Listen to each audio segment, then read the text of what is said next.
Hey guys, what's going on? Welcome back to DJ TLM TV. I'm DJ TLM and this is another Q&A video. Now this question has been asked a couple of times and I never got around to answer it, so I'm going to do that today. And the question is, what type of apps do I use on my phone? And of course, in my case, we're talking about apps that relate to music. Now the mobile phone has improved my workflow and helped me out a lot over the years. At first it was for being able to do my email on the road, and I was spending like 80% of my time on the road, so that way I could do some work on the road. But in the last couple of years, a lot of great apps have come out that can help you out when it comes to music. So in my case, it improved my workflow and sometimes it even adds to my creativity. So I have a couple apps on the phone right now and I'm gonna just try to show you the apps and let you know what I use them for. So check it out. So here it is, guys, my studio apps folder. A couple of different apps in here, not that many actually. And the one in the middle right there, that's my franchise record pool app. So that's what I use to check out some of the new songs that get added to their library.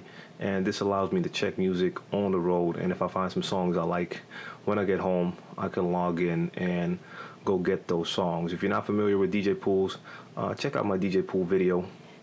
But that's all I have to say about that right now. And here we have the studio app. That's the creator studio for YouTube creators like myself. The normal YouTube app only allows you to play videos and not do very much, but the studio app, the creator app, actually allows me to do a lot more. It can I can edit my videos, add extra information, make videos private, make them public, do all sorts of stuff that I couldn't do on the road first, which makes my life easier. It allows me to reply directly to comments, which is also a good thing because I see the comments come in. I get an email every time I get a comment, but most of the times I can only answer those when I get home. And this allows me to react straight away. So I can log in for a minute. Let me see. Here you have all the comments, and I can reply straight away and see my replies as well. So that works pretty good. Right here we have DJ 2. That's by Algoriddim DJ. Now let's be honest, I do not use this as an actual DJ app to play songs at a party. No. Right now it's more gimmick and my kids like to play with it sometimes, but when I got the app, I actually got it because it worked with a controller by Numark. The iDJ Live was a small controller, but it allowed you to control this software on your phone or put it on your iPad, and that worked pretty well. And I could even do some nice scratches with it. So that was a very cool little controller. It was only like 80 euros, so very lightweight, and I could just bring this phone and I would be able to do stuff. Of course, once again, I did not use that at parties, but it was a lot of fun to play with. But then after a software update, that particular controller didn't work anymore, and I never got around to get a new one. Might do so in the future though. But actually, let me show you a little bit more. I mean, just so you see, if you hold the phone like this, you see one deck. You press that right there, then you get into your playlists. So for instance, if I go in here, I could just hit a track and it will start to play it, and you do have control, but you do get a lot more options. So for instance, I can go in here, you could change the pitch, you can work with the EQ, you can add effects right here.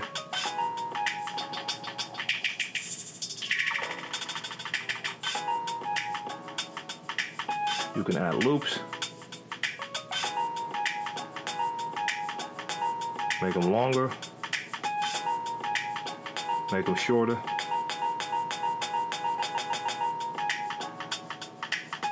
and even add some cue points. So you do get a lot of options in here. And if you flip it over again, then you get to see both decks. And you can load songs from your library and have fun with it. You can beat match manually, but that is not that easy. But you can do it, and otherwise you can use the sync function, especially for the kids when it's just fun to play with. They had a lot of fun with that app. Now, I haven't really used this, but I did get it, the Traktor DJ app, It's definitely a different DJ app.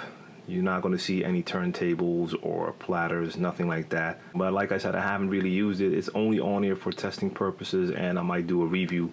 So I'm not going to get into that right now. One of my favorite apps on here would be iMaschine. This is my my sketch pad. It's what they call it, a sketch pad. I make my music with Maschine, and this works exactly the same way as Maschine, and it allows me to make sketches. And you can make beats. You have like 4 layers right here. You can put drums in there, or keys, or record vocals, and once your sketch is complete, you can just save the project, export it, and I can import it on my computer here and open it in Maschine, and then I can add a lot more stuff to it. So that allows me to get creative on the road, where back in the days I had to use a voice memo and I had to like hum or beatbox any idea that I had, and then when you get home you have to try and remember what the vibe was that you had in your head.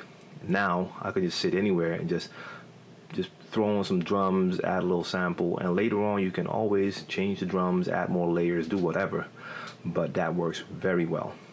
This is a cool little app though. This is Serato Remote, and oh, of course my Wi-Fi is leaving me. Oh, there we go. Okay, I'm back. So I have Serato DJ open on my studio computer right now, and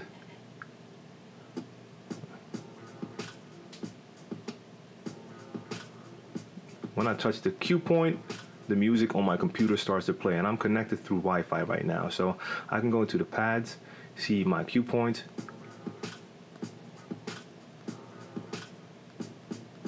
and I can change decks, go to the other deck. You have your samples in here. I'm not going to press these right now because the settings are kind of loud, but you do have access, and you have your effects section where you can choose some different effects, and you can choose the parameter as well. So imagine if you're playing somewhere and you don't have your dicers or any other add-on controller, you could just have your iPad or your phone right there. Even if you just want to use it to trigger a cue point or to start a sample, you could have that phone right there and press it to start your sample. So, oh, lost my connection again? Yeah, I think I lost my connection again. Oh, there it is. My Wi-Fi at home is kind of bugging lately, so the connection isn't that great. And you can also connect this to a computer with USB. So if I would use it at a party, I would connect it through USB to make sure that the connection is safe. Then another remote app that is very useful for me is the Cubase remote. Now right now I have to reinstall Cubase. I had a little problem with Cubase, and but when I did have it installed, I used it to record my mixes. Now what happens a lot of times is when you're recording and something goes wrong, I have to get a step away from my decks, go to the computer, stop, delete, go back, hit record again, walk over to the DJ set. When something goes wrong, I have to go back, especially if I'm recording scratches. I would have to walk back and forth like 100 times, and it can kill your vibe, kill your creativity, kill your flow. And this app allows me to connect to the computer, and as you can see, here are all the transport functions. So I can hit record, I can stop, I can go back, and you can do a lot more with it. But for me, this is the most important part. It allows me to stay behind my DJ set and still be able to record without having to walk back and forth to the computer. So that's definitely pretty useful. This is the new app that I use in combination with my little lavabo mic. I showed it in my last video. So you connect this to your clothing, and you connect it to your telephone. So normally with these type of mics, they're wireless, so you have to have a receiver and it's all wireless, but you have to carry a big pack that transmits the signal to a receiver. And this is much easier because you just plug it into your phone and then you can record. Now you can see that it's already registering my voice now because of course the iPhone has its own microphone, but you're going to get better sound quality if you use that little smart lav. And this is the accompanying software. It's a pro version. It costs a couple of dollars, but you can do a lot with it. You have a lot of settings, and you can change a lot of different stuff. You have a lot of options. You have isotope effects in there. You have a lot of effects. You have filters, compression. You can change the attack, everything.